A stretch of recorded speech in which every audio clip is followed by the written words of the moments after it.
जौहर university के ध्वस्तीकरण का जो मामला चल रहा है, सरकार के द्वारा आदेश दिया गया है उसे ध्वस्त करने का, इस पर आप क्या कहना चाहेंगे?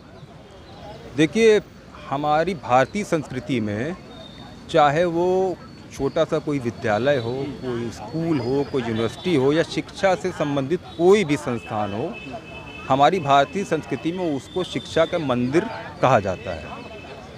और मौजूदा सरकार जो है अपने आप को हिंदूवादी सरकार कहती है, हिंदुत्ववादी सरकार कहती है। शिक्षा के मंदिर की ध्वस्तीकरण कराने का काम इस सरकार को करना चाहिए था।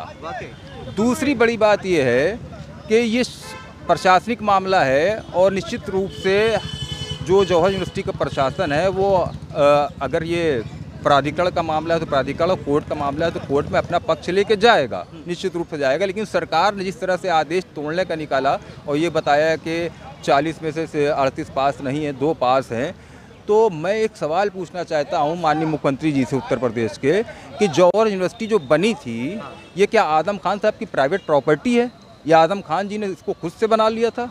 निश्चित रूप से नहीं। ये समाजवादी पार्टी सरकार में बाकायदा कैबिनेट से अप्रूव हुआ एक ऐसा मसला था जिसको कि राज्यपाल महोदय ने अपना अनुमोदन दिया तब ये पास हुई है।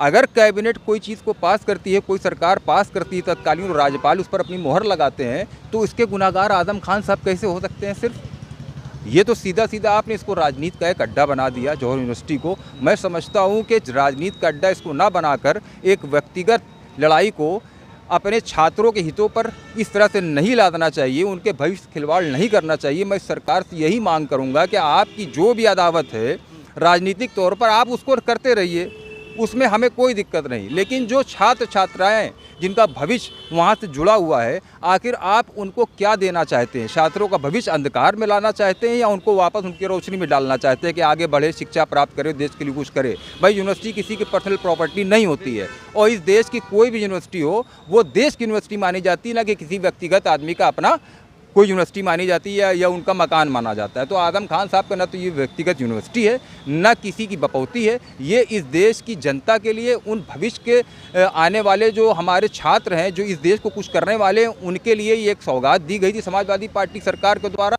और आदम खान साहब ने इसकी स्थापना की थी। अगर आदम खान साहब से कोई गलती हुई है, आदम खान साहब से कोई मामलात ऐसे रहे हैं कि वाकई शासन प्रशासन ने उसको देखा है, तो मैं चाहता हूँ शासन प्रशासन उस गलतियों, उन कमियों को दूर करके शिक्षा के इस मंदिर को से सही करके आगे बढ़ाने का काम करे, ताकि उन छात्राओं का भविष्य और छात्र जितने भी छात्र छात्राएं उनकी भविष्य जो अंधकार में ना जाए, उनका भविष्य सुरक्षित रहे।